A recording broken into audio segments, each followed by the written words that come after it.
General Park Minji stood in the control room. The room was dark and cold. Screens covered the walls. They showed maps and lines of red light. The red lights were getting closer to Earth. It was not good. The alien ships, the Krail, had broken through the last defense line. That line was near Mars. Now nothing stood between them and Earth. Reports came in from all over. Cities were asking for help. Ships were destroyed. Many people were lost. Minji did not move. She listened to the voices around her. Her officers sounded scared. They tried to find a solution, but every plan they suggested had already failed. The Krail were too many. They were too strong. Human weapons did little damage to their ships. Captain Lee Soo-hyun stood next to Minji. He was young but very smart. His face was pale. He had not slept for 2 days. He looked at the main screen. A large Krail mothership was moving toward the moon. "General," Soo-hyun said quietly, "we have lost the orbital platforms. The fleet is at 20% strength. They will be in attack position in 6 hours." Minji nodded. She already knew this. She felt a heavy weight in her chest. She was responsible for defending Earth. And she was failing. "What about the lunar cannons?" she asked, though she knew the answer. "Destroyed, sir. An hour ago." Soo-hyun's voice was flat. The room fell silent for a moment. The only sounds were the beeps of computers and the worried whispers of the staff. Minji looked at the faces around her. She saw fear. She saw exhaustion. She saw the look of people who knew the end was coming. She turned and walked to her private office. Soo-hyun followed her. The office was small. It had a desk, 2 chairs, and a window that showed a view of the night sky over Seoul. Normally, the city lights were beautiful. Now they were dim. People were hiding. Minji sat down. She felt very tired. "There is nothing left, Captain. We have thrown everything at them. Everything." Soo-hyun stood in front of the desk. He hesitated. He seemed to be thinking hard. "General, there is one thing we have not tried." Minji looked up. "What? If you have an idea, say it now." "It is not my idea. It is from the old archives. From the last big war. The resource wars." Soo-hyun spoke slowly, choosing his words with care. "That was 60 years ago. Those weapons are junk now," Minji said. "Not weapons, sir. Soldiers." Soo-hyun took a small data pad from his pocket. He placed it on the desk. A symbol appeared on the screen. It was an old military symbol. A horn next to a shield. Under it were the words, "Project Gyllerhorn." Minji had never heard of it. "Explain." "During the resource wars, the sides were equal. The fighting was terrible. No one could win. So one side started a secret project. They did not make better machines. They made better soldiers. They took volunteers and changed them, made them stronger, faster, smarter. They could heal from bad wounds. They could think in battle like a computer." "Augmented soldiers?" Minji asked. "We have powered armor. We have implants." "This was different, sir. This was total. It changed their bodies and minds at a deep level. They were the perfect fighters. They won battles against impossible odds." Soo-hyun paused. "But after the war, everyone was scared of them. They were too powerful. They were not quite human anymore. The project was shut down. The soldiers were put into deep sleep. Frozen. The records were sealed and buried." Minji stared at the symbol. "And you think they can fight the Krail?" "I think they are the only thing left that can. Their technology is old, but their abilities. The reports say a single one could take on a whole company of normal troops. The Krail are strong, but they fight as a group mind. These soldiers were made to break groups, to cause chaos and fear." Minji thought about it. It sounded desperate. It sounded dangerous. Why were they shut down? You said people were scared. Why? Soo-hyun looked down. "The reports are not clear. Some say they followed orders too perfectly. Some say they sometimes remembered things from before they were changed. It made them unstable. They were weapons that sometimes asked questions. That was the problem." "So they are broken," Minji said. "Or they are human." Soo-hyun replied softly. That was the flaw. You could not remove the human part completely. And the human part could get sick, could remember, could hurt. The general looked out the window. In the distance, she saw a small flash in the sky. Another human ship dying. She had a choice. She could let the war end in a slow, terrible defeat. Or she could wake up something from a nightmare of the past. She thought of her own son. He was a pilot. He was missing since the battle at Mars. She thought of all the sons and daughters on the front lines. She had a duty to them. Where are they? She asked, her voice hard. Here, sir. In Korea. The main storage facility is in the Taebaek Mountains. Deep underground. It was never destroyed. Just sealed. And if I give the order, can we wake them up? Can we control them? Soo-hyun took a deep breath. The activation codes are in the archive. Control. That is the question. They have their own command structure. We would give them the mission. They would decide how to complete it. Minji stood up. She walked to the window. The sky was getting lighter. Dawn was coming. The Krail would attack at dawn. She had no time. Do it, she said. She turned to face Soo-hyun. Send the reactivation order. Project Gyllerhorn is active as of now. Get me a line to that facility. I want to know the moment they are awake. Yes, General. Soo-hyun saluted and turned to leave. Captain, Minji called. He stopped. What are their names? The soldiers. Soo-hyun looked at his data pad. The active roster shows 4 units. Designations. Jin, Yuna, Taeyong, and Haein. No last names. Just those. Minji nodded. For names. For soldiers from a forgotten war. Now they were Earth's last hope. Go, she said. Soo-hyun left the office. Minji sat down again. She pulled up the main tactical screen on her desk.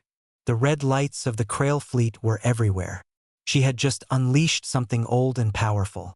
She did not know if it would save humanity or bring a new problem. But the invasion was here, and she had to fight.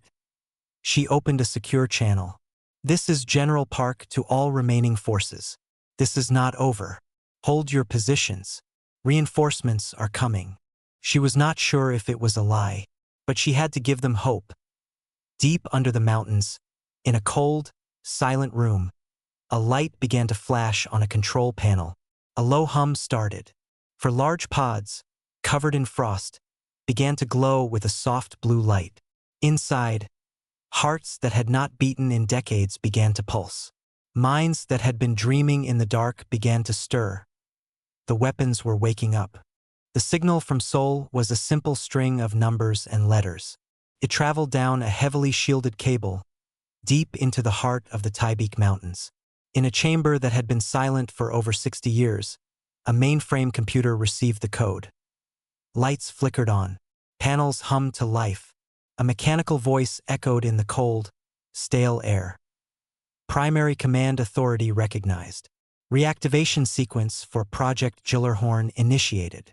The center of the room held 4 large capsules. They looked like upright metal coffins, covered in a thick layer of frost and dust. Inside each one, a person stood suspended in a clear gel, frozen in time. And the first capsule. A man's eyes snapped open. He saw nothing but the blue gel around him. His mind was a blank slate for a single terrifying second. Then data flooded in. Designation Gene. Mission parameters. Standby. Last memory log. Engagement in the Siberian tundra. Enemy combatants neutralized. Then cold. Then nothing. A chemical flush surged through the gel. Thinned, draining away from his body. The capsule door hissed open. Gene took a step forward, his bare foot hitting the cold metal floor. He did not stumble. His body remembered how to stand, how to breathe. He was naked, his skin pale. His body was covered in thin, white scars that looked like cracks in porcelain. He looked at his hands, turning them over. They were just hands. He looked around the room. He saw the other 3 capsules beginning their cycle. His eyes moved to a locker on the wall. He walked to it. The locker door had a small scanner. He placed his palm on it. A light turned green. The door opened. Inside was a simple gray bodysuit. He put it on. It fit perfectly. The second capsule opened. A woman stepped out. She moved with a smooth, quiet grace. Designation: Yuna. Her eyes were dark and calm. She scanned the room, noting the exits, the light sources, the computer terminal. Her gaze landed on Jean. She gave a single, slight nod. He nodded back. No words were needed. They knew each other. They were a unit.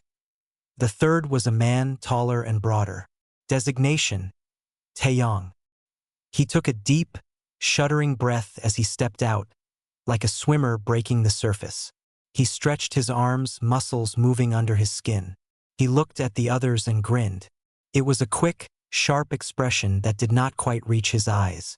"Long sleep," he said, his voice rough from disuse. The fourth capsule opened last. A woman emerged, smaller than the others. Designation: Hayan. She did not look at the room first. She looked at her own arms, hugging herself slightly as if she were cold.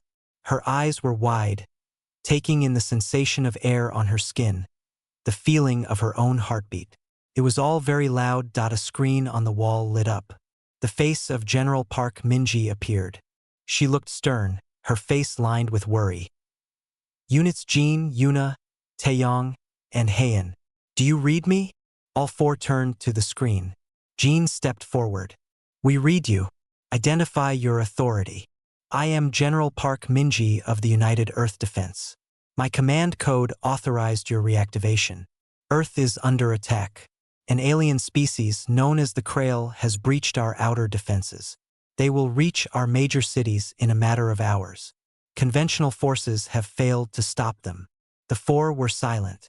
They processed the information. Alien, Krail, conventional forces failed. "What is our mission?" Jean asked. His voice was flat, without emotion. "Your mission is to engage and destroy the Krail invasion force. Protect human civilian populations. You are to operate under the strategic direction of the UED." Minji's voice was tight. She was watching them closely, trying to see what they were. "We require current tactical data," Yuna said. Ennemi composition, capability, déploiement pattern. "It is being sent to the terminal now," Minji said. "You will also find updated armor and weapon specifications. Your old gear is obsolete." Taeyong was already at the terminal, his fingers flying over the keyboard. Images flashed on the screen. Pictures of the Krail. Tall, insect-like creatures with hard, shiny shells. Images of their bioships, living things that spat acid and launched spores. Videos of battles showing human weapons bouncing off their armor. "Their weak points?" Hayan asked softly. She had moved to look over Taeyang's shoulder. "Their joints are less armored," Minji said. "Their hive ships have a central nerve cluster. But getting to it is the problem. They overwhelm with numbers." Jean looked at the data. He saw the problem. It was a war of attrition, and humanity was losing. "You want us to break their pattern, to strike where they do not expect it." "Yes," General Minji said. "You were designed for that." "We were designed for a human enemy," Yuna stated, her eyes still on the Krail images. "This is different. The psychology is unknown." "Then learn it," Minji replied, "and kill them. A transport is on its way to your location. It will take you to the front. The first battle zone is the city of Busan. It is about to fall." The screen went blank. The four of them stood in the quiet room. The only sound was the hum of the computers. Taeyong cracked his neck. "Aliens. Okay." Hayan walked to the weapon locker. She opened it. Inside were new suits of combat armor, sleek and black. There were rifles, pistols, and blades made from a dark, glossy metal. She ran a finger along the edge of a blade. It was perfect. "We should gear up," Jean said. They dressed in silence. The armor was light but felt strong. It connected to ports in their skin, interfaces from their old augmentations. They felt systems coming online. Power, communications, targeting. As Jean attached his chest plate, a sudden image flashed in his mind. Not from the computer. A memory. A field of wildflowers. A woman's laugh. the smell of rain on dirt. It was warm and soft and it hurt. He blinked. The memory was gone. He looked at the others. Yuna was perfectly still, her head tilted as if listening to a distant sound. Taeyong was clenching and unclenching his fist, his jaw tight. Heian was staring at a blank wall, her eyes unfocused. Did you? Heian started, then stopped. Yes, Yuna said quietly. A memory fragment. It is a system glitch. It should pass. But it didn't feel like a glitch. It felt like a door opening somewhere deep inside. A door that was supposed to be sealed shut. A low rumble echoed through the mountain. The transport had arrived. Jean pushed the feeling, the image of the flowers, down into a dark corner of his mind. It was not relevant to the mission. The mission was all that mattered. Move out, he said. He picked up his rifle and walked towards the exit tunnel. The others followed. Their steps were in sync. They were a team again. They were weapons pointed at a new enemy. But as they walked into the dark tunnel, Heian looked back once at the room of capsules. It had been a kind of home, a quiet place. Now they were going out into a world on fire. And something inside her, something she was not supposed to have, felt a pang of fear. Not for the battle, but for what they might remember when the fighting began. The transport was a swift, angular aircraft. It flew low over the Korean countryside, avoiding the main Krail assault paths. Inside, the 4 soldiers sat in silence. They checked their weapons. They studied the live tactical maps of Busan. The city was a nightmare. The main bridge was gone. Fires burned along the coast. The Krail had landed in the port area. They were building something tall and pulsing, a hive spire made of a strange, bony material. Human forces were scattered, holding pockets of resistance. Jean looked at the heat signatures. The enemy is concentrated here, around their structure. Our human forces are here, here, and here. He pointed to 3 crumbling positions on the map. They are cut off from each other. The priority is the hive spire, Yuna said, her voice analytical. Destroying it may disrupt their local command. It will cause confusion.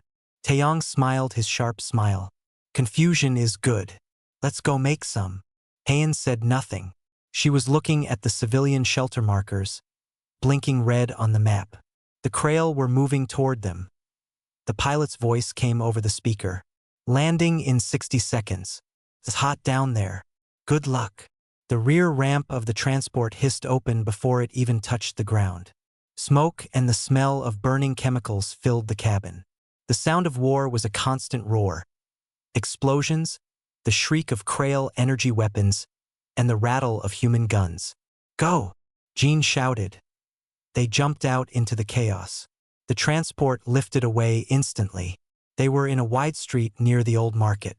Buildings were on fire. Abandoned cars littered the road. In the distance, they could see the horrible, organic shape of the hive spire, glowing with a sickly green light. A group of Krail warriors rounded a corner. They were tall, with 4 arms ending in sharp claws. Their faces were like masks, with no visible eyes, just a smooth, hard shell. They moved in a strange, skittering way. The Krail saw the 4 soldiers and charged, making a clicking, hissing noise. There was no order given. The 4 simply acted. Jean did not shoot. He ran straight at them. At the last second, he dropped into a slide, passing under the first Krail's swinging claws. As he slid, he fired his rifle upwards, 3 precise shots into the creature's underarm joint. The Krail shrieked and collapsed. Jean was already back on his feet, moving to the next. Yuna had drawn her monomolecular blade. It was a short sword that hummed quietly. A Krail lunged at her. She sidestepped, and her arm moved in a blur. The blade cut through the Krail's leg at the knee joint, clean and smooth. As it fell, she plunged the blade into the gap between its head and shoulders. It stopped moving. Taeyong liked direct methods. A Krail fired a glob of acid at him. He dove behind a car, letting the acid eat through the metal. Then he stood up, grabbed the burning car door, ripped it from its hinges, and threw it like a discus. It slammed into 2 Krail, knocking them down. He was on them in seconds, using his heavy combat knife to stab into their weak points. Heian provided cover. She stood back, her rifle to her shoulder. She fired single shots. Each bullet found a small gap in the Krail armor. A joint, the mouth slit, the sensory cluster on their backs. She was calm, her breathing even. She watched the others move, anticipating where they would need help. In less than a minute, the Krail patrol was destroyed. The 4 soldiers regrouped, not even breathing hard. Target density is high, Yuna noted, looking toward the spire. Then we move fast, Jean said. Heian, find us a path to the nearest human unit. They have local intel. Heian closed her eyes for a second, accessing the tactical network. Sergeant Kim Dae-hyun, Uede Marines. He has 14 soldiers pinned down in a library building, 5 blocks east. They are surrounded on 3 sides. Let's pull them out, Jean said. They moved through the ruined streets like ghosts. They did not run. They moved with a speed and silence that seemed impossible. They encountered more Krail. The fights were quick, brutal, and efficient. The soldiers did not waste a single motion. They were not fighting to kill. They were clearing a path. The Krail, used to overwhelming frightened humans, did not know how to react to this. They reached the library. It was an old stone building. The windows were shattered. They could hear the sound of human rifle fire from inside, and the answering hiss of Krail weapons. Jean peered around a corner. A large group of Krail, maybe 20, had the main entrance surrounded. They were firing globs of sticky, burning resin into the building. Yuna, Taeyong, flank left. Heian, with me. We draw their attention. Then you hit them from the side. They nodded. Yuna and Taeyong melted into the smoke of a burning shop. Jean took a grenade from his belt. It was not a normal grenade. It was a flashbang combined with a sonic pulse. He threw it high into the air above the K-rail. It exploded with a deafening crack and a blinding white light. The Krail screeched, confused and disoriented. Their sensory organs were overloaded. Jean and Heian stepped out and opened fire. They aimed for the legs, not to kill but to cripple. Krail fell, stumbling. From the left, Yuna and Taeyong struck. They moved through the disoriented Krail like farmers scything wheat. Yuna's blade flashed. Taeyong used his strength to break limbs and crush shells. In the library. The firing stopped. The Marines were watching, stunned. Within 2 minutes, the Krail around the entrance were dead or dying. Jean walked to the library's broken doors. Sergeant Kim Dae-hyun, he called out, his voice cutting through the sudden quiet. A man in scorched marine armor appeared from behind a fallen bookshelf. His face was covered in soot and sweat. He looked at Jean, then at the scene of carnage outside. His eyes were wide with disbelief. Who? What are you? He stammered. Reinforcements, Jean said simply. The path to the west is clear for now. You need to move your men to the fallback position at the subway station. Now. Dae-hyun just stared. He saw Yuna wiping her dark blade clean on a piece of cloth. He saw Taeyong casually push a dead Krail off the street with his foot. He saw Heian watching the rooftops, perfectly still. These were not normal soldiers. They were something else. They had just destroyed a Krail squad that had his team pinned for hours, and they hadn't even broken a sweat. Did you hear me, Sergeant? Jin's voice was calm but left no room for argument. Dae-hyun shook himself. Yes, I heard you. He turned and yelled to his men. You heard him. Grab the wounded. We're moving. As the Marines scrambled out, Dae-hyun turned back to Jean. Thank you, he said, the words feeling too small. Jean looked at him. There was no pride in his eyes. No satisfaction. It was just a job. You have a map of the Hive Spire's immediate defenses? From your observations. Dae-hyun nodded quickly, pulling out a small data tablet. Here, we saw them bringing in these egg sac things. And the big ones, the ones with the heavy armor, they guard this area. Jean took the tablet. Useful. Now go. The Marines ran down the street. Dae-hyun looked back one more time. The 4 soldiers were already moving again, heading deeper into the city, toward the heart of the horror. They did not look like saviors. They looked like a storm. He felt a chill that had nothing to do with fear of the Krail. He was grateful, but he was also deeply afraid of what his own side had just unleashed. The 4 soldiers found a temporary shelter. It was a small, damaged pharmacy. The windows were blown out, but the back room was intact. They needed to check their equipment and plan the attack on the hive spire. The sounds of battle were a constant, low thunder in the distance. Taeyong sat on the floor, cleaning his rifle. His movements were quick and sure. "The big ones with the thick shells," he said. "The Marines called them tanks. Their armor is too strong for our rifles from the front. We need to get behind them." Yuna was studying the map from Sergeant Daehoon on a small screen. "The tanks are positioned here and here. They guard the main growth of the spire. If we create a distraction, we can draw them out. Then, Heian can target their rear leg joints from a high position." Heian was by the door, keeping watch. She nodded. "I can see a good spot. The clock tower. It has a clear view." Jean listened. He agreed with the plan. It was a good, simple tactical move. He went to the pharmacy's old sink.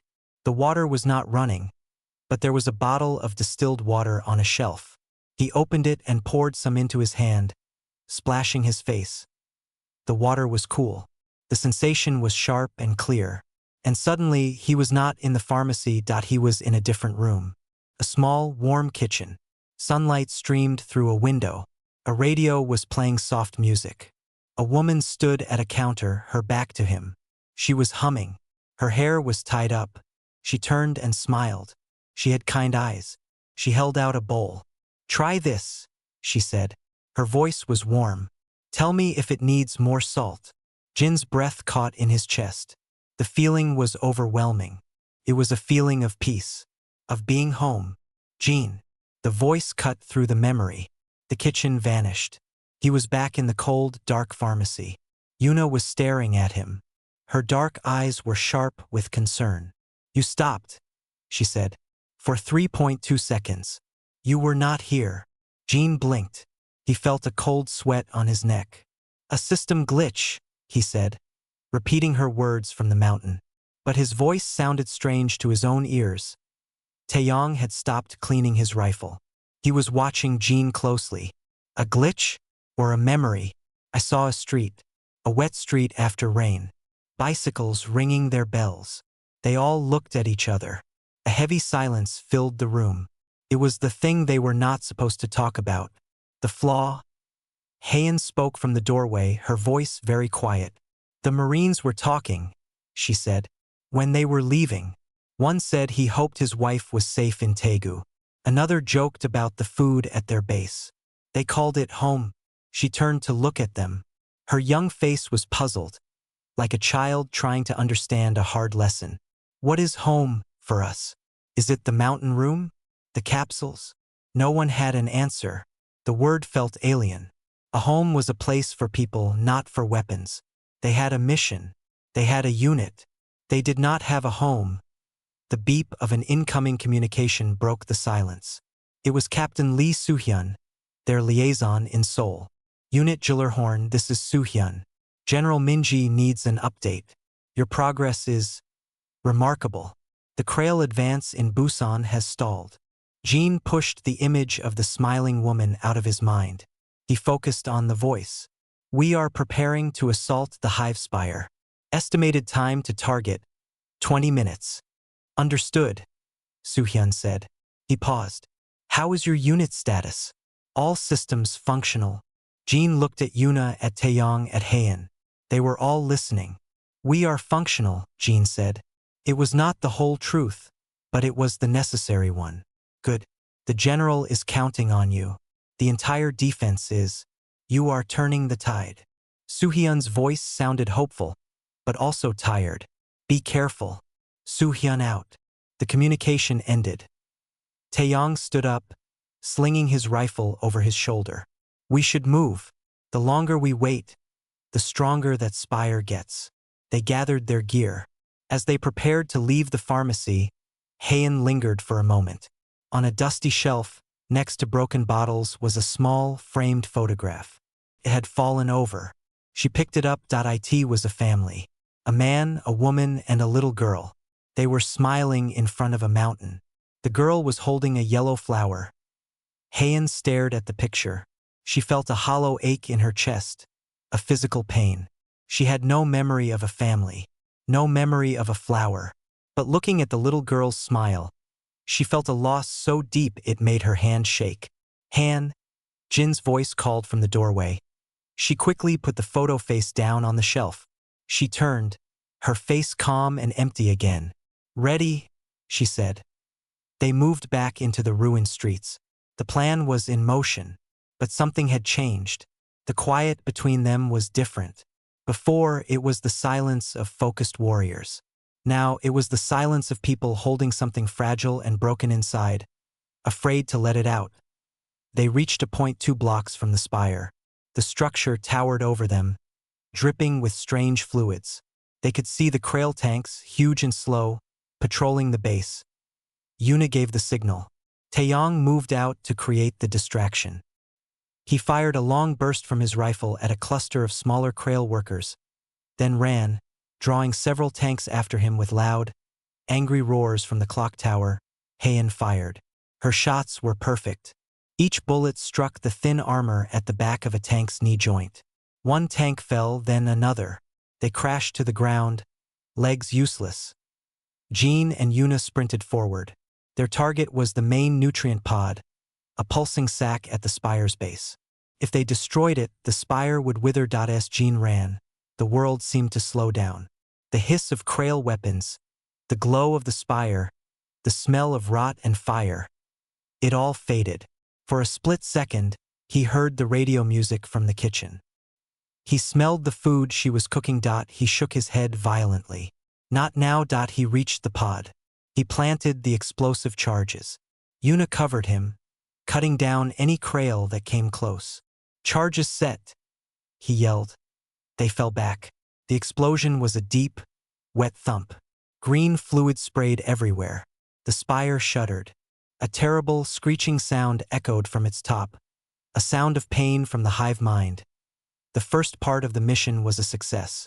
But as they regrouped in an alley, Jean leaned against a wall. He was breathing hard, not from exertion, but from the effort of fighting the past. He looked at his hands. For a moment, they were not the hands of a soldier. They were the hands of someone who held a bowl, who touched a woman's shoulder. He closed his eyes. The weapon was cracking, and the war was far from over. The destruction of the hive spire in Busan was a victory. For the first time, the Krail were pushed back from a major city. News of the ghost soldiers spread through the surviving UED forces. Hope, thin and fragile, began to grow. In the command center in Seoul, General Minji saw the strategic maps slowly change color. The solid red blob around Busan shrank and turned yellow. She allowed herself a single, tight smile. Captain Soo-hyun stood beside her, relief clear on his face. They did it, he said. They are doing what they were made to do, Minji replied. But her eyes were on the personnel feeds from the units. The biometric data was strange. Heart rates spiking at odd, quiet moments. Brainwave patterns showing unexpected activity during rest periods. The glitches were becoming more frequent on screen. A new, larger threat emerged. A massive Krail command ship had moved into a high orbit over the Pacific. It was directing the entire invasion. Smaller ships flew from it like bees from a hive. Our orbital strikes can't touch it, Minji said, her smile gone. Its shields are too strong.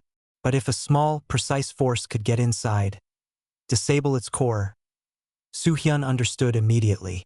He felt a cold dread. You want to send them into the heart of their fleet.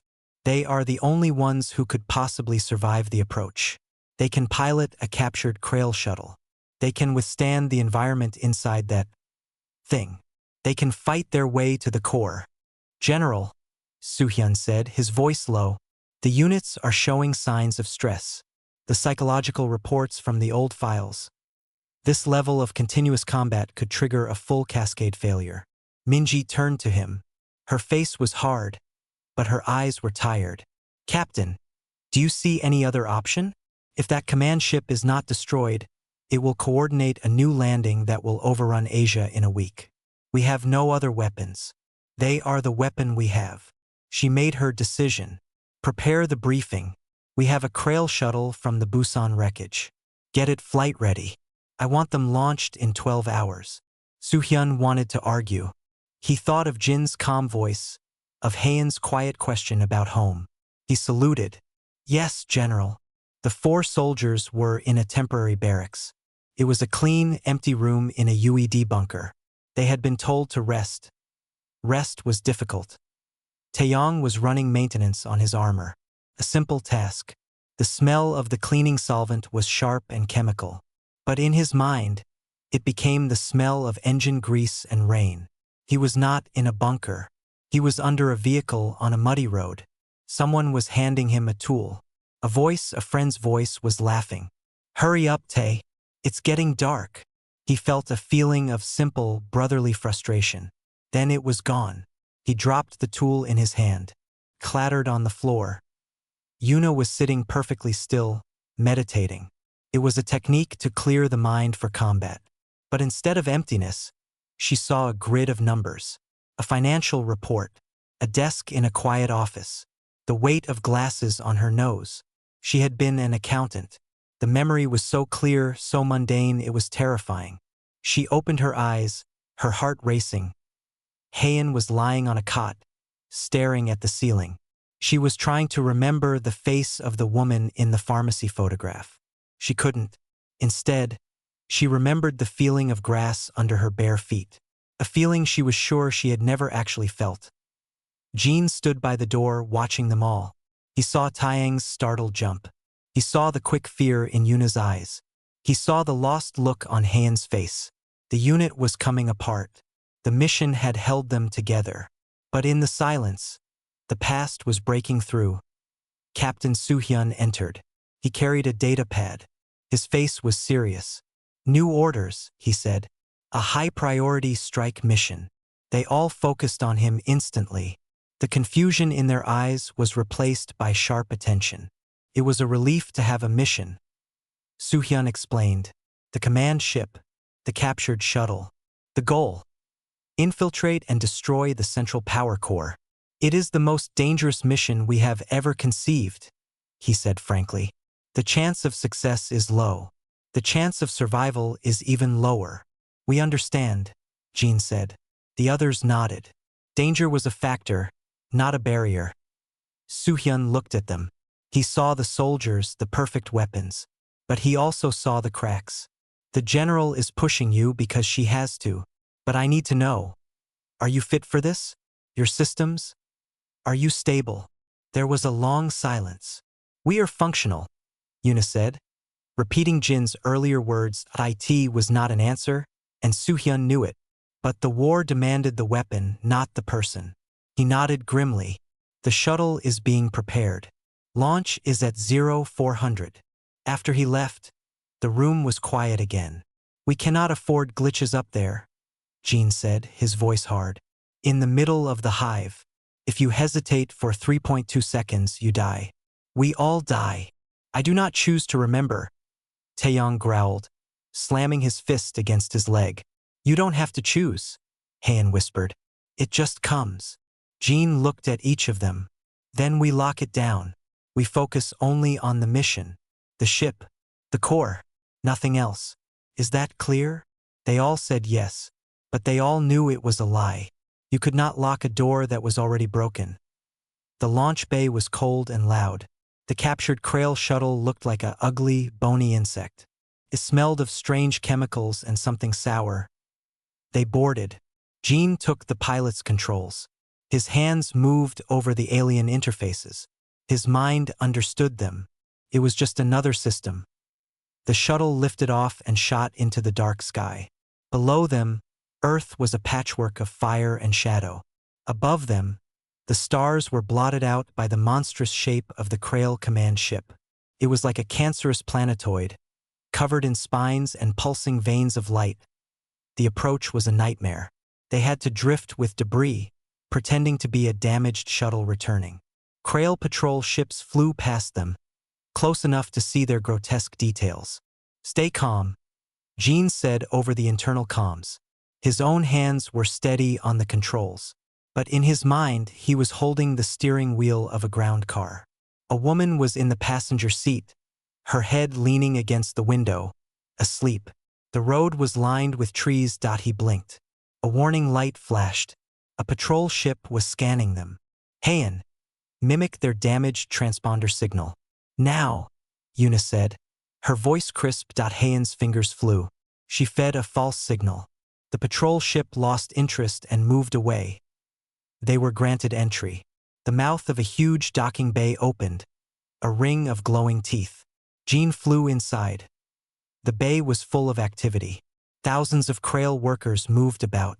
Larger warrior forms stood guard. The shuttle settled onto a bony landing pad. This is it, Jean said.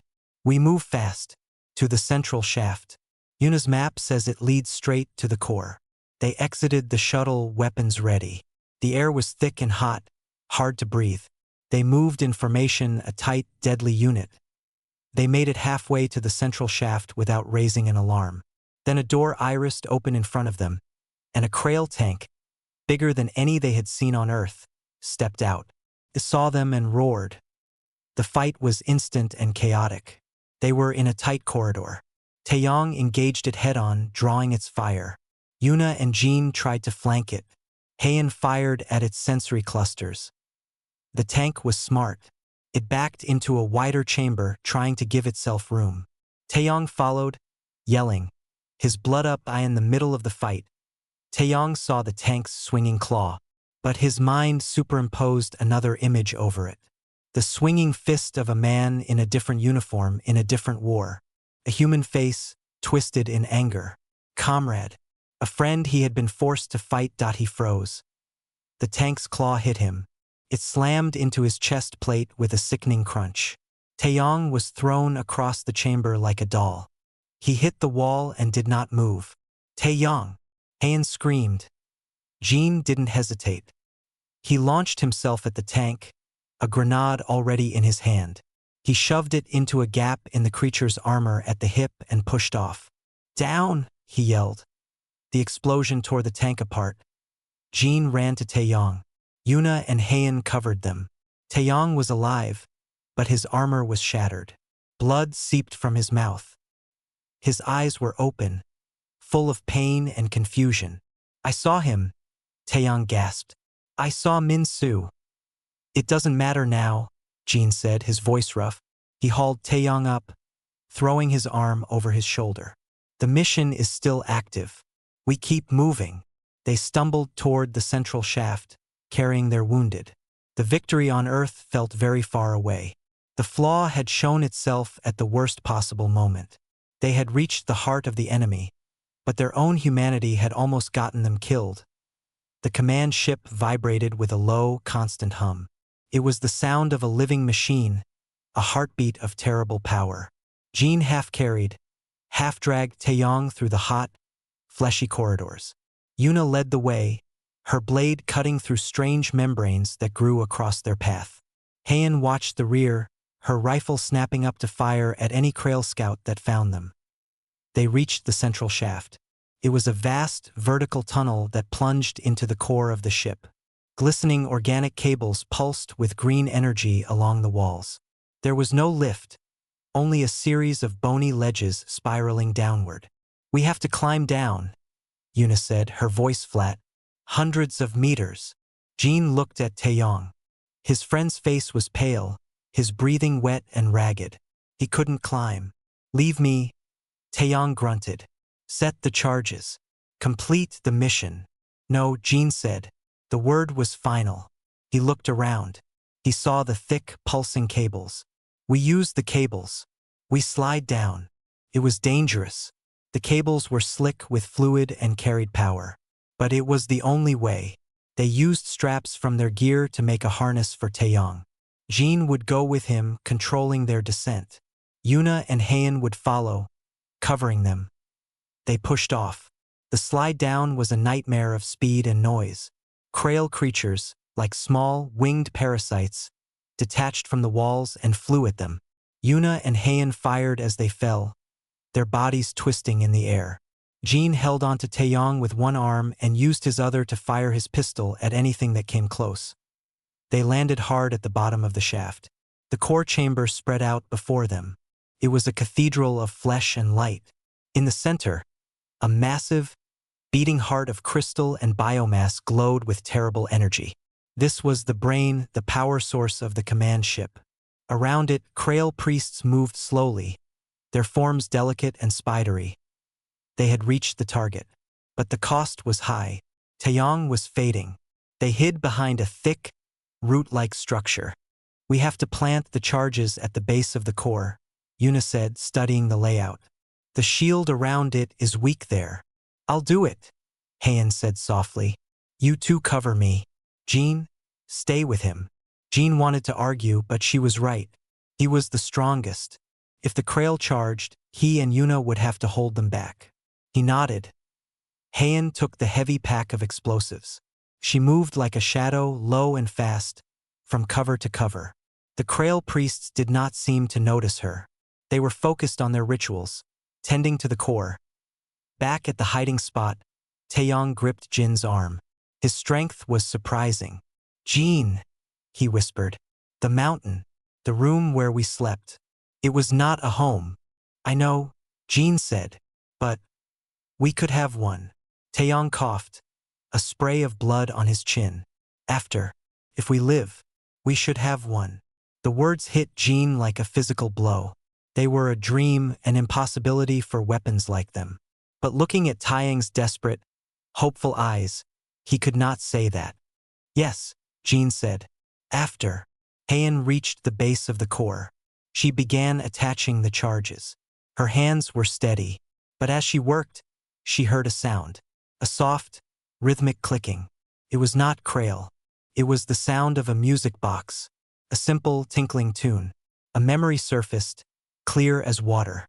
A small room, pink blanket, the music box playing on a shelf. A feeling of absolute safety. She was a child. She had a home. Her fingers stopped. She stared at the explosive charge in her hand. For a second, she forgot where she was, why she was there. "Hayan, status." Yuna's voice hissed in her earpiece. Hayan jolted. The memory vanished. She finished arming the last charge. "Charges set. Remote trigger active. 60 seconds. Fall back," Jean ordered. They ran. Yuna and Jean fired to cover Hayan's retreat. The Krail priests were finally alarmed.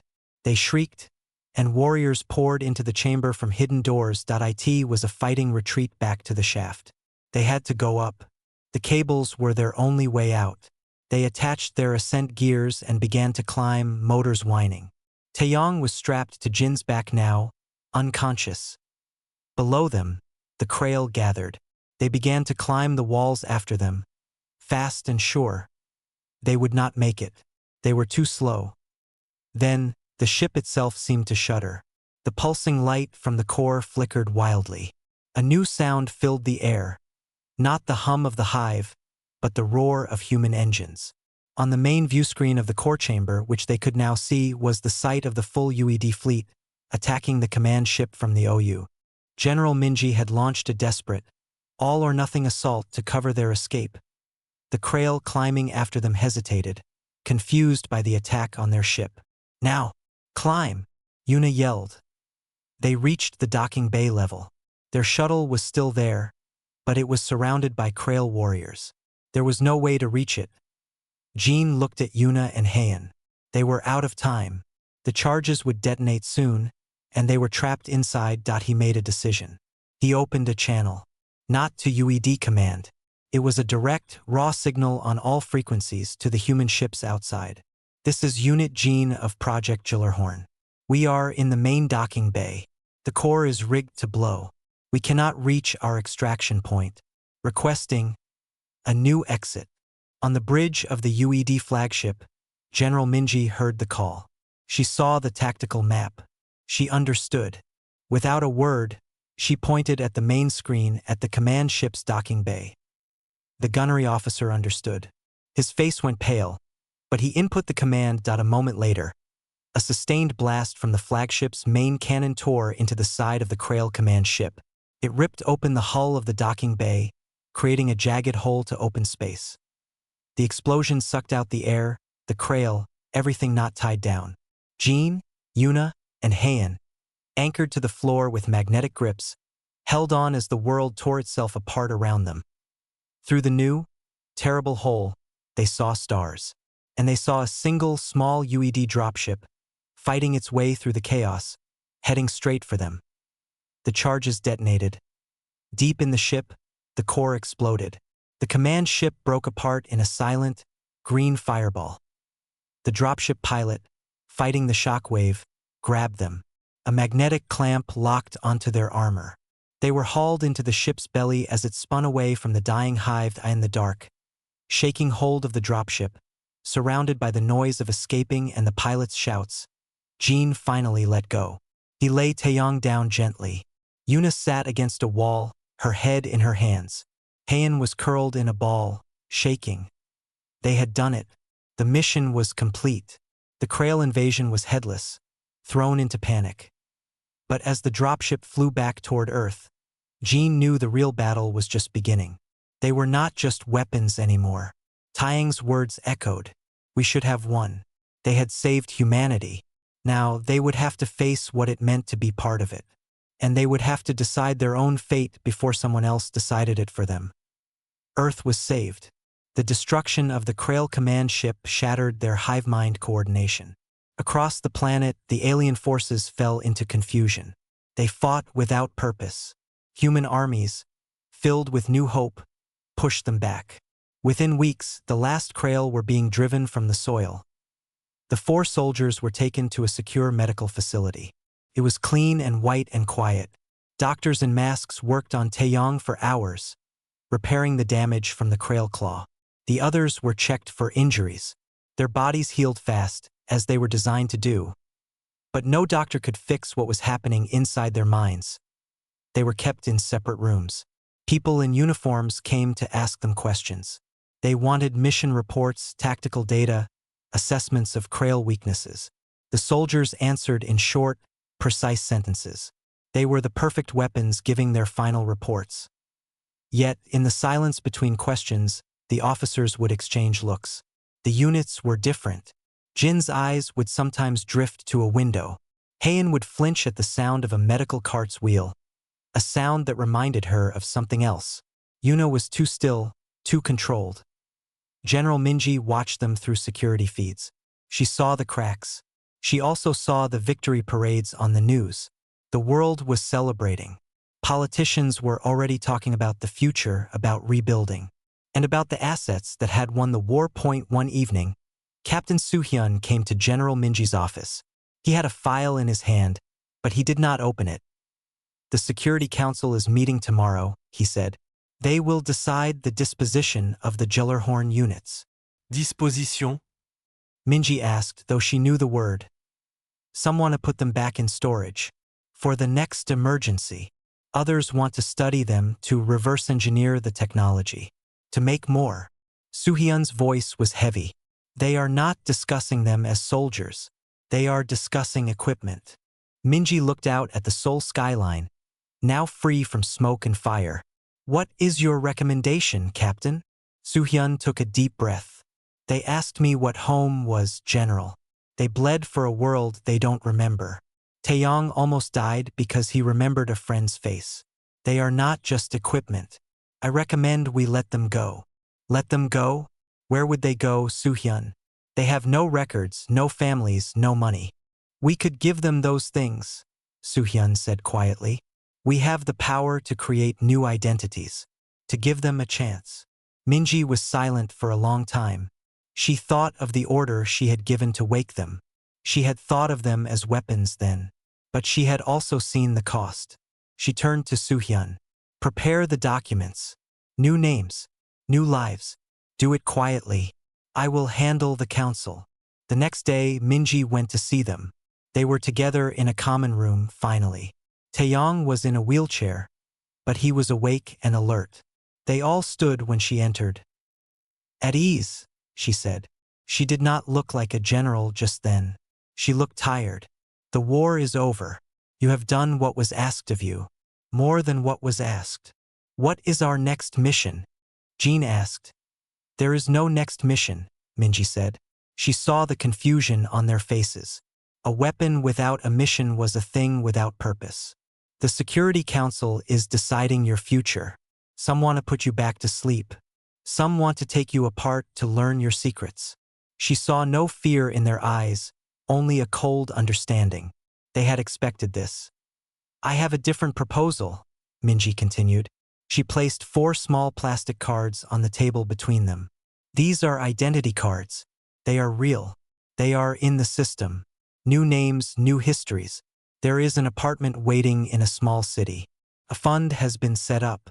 You would be discharged. Not decommissioned. Discharged. The 4 looked at the cards. They did not move. Why? Yuna asked. It was the most important question. Because home is not a mountain vault, Minji said, looking at Heian. And a soldier who has finished their service should be allowed to rest. She looked at Taeyong. You are not equipment. Not to me. Not anymore. She turned to leave. At the door, she paused. The choice is yours. Take the cards and walk out of here. Car will be waiting. Or stay and face the council's decision. You have 1 hour. She left them alone with the choice. They looked at the cards. Jean picked his up. The name on it was not Jean. It was a simple, common name. Felt strange. It felt like a gift. Is this a trick? Taeyong asked, his voice weak. No, Heian said, picking up her own card. It is a chance. To see if the grass feels the way I remember. Yuna took her card. A strategic retreat to a neutral location. To assess new objectives. Jean looked at them all. His unit. His friends. He thought of the kitchen, the smile, the feeling of peace. He would never have that memory back. But he could have something new. They all could. We go, he said. They gathered the few things they had. They walked out of the medical wing. No one stopped them. At the main gate, a plain car was indeed waiting. The driver nodded to them and said nothing. They drove for hours, away from the military bases, away from the ruined cities. They reached a quiet coastal town. The apartment was small, with 4 rooms. It had windows that looked out on a quiet street and the distant sea. It was not much. It was everything. That evening, they stood on the small balcony. The air was clean. They could hear the sound of the waves. What do we do now? Taeyong asked from his chair. The simple question hung in the air. We live, Heian said. A small, real smile touching her lips for the first time. One day at a time. Jean looked out at the darkening sky, where no alien ships burned. The weapons were silent. The people, with their simple names and their complicated pasts, had just begun. They went inside and closed the door.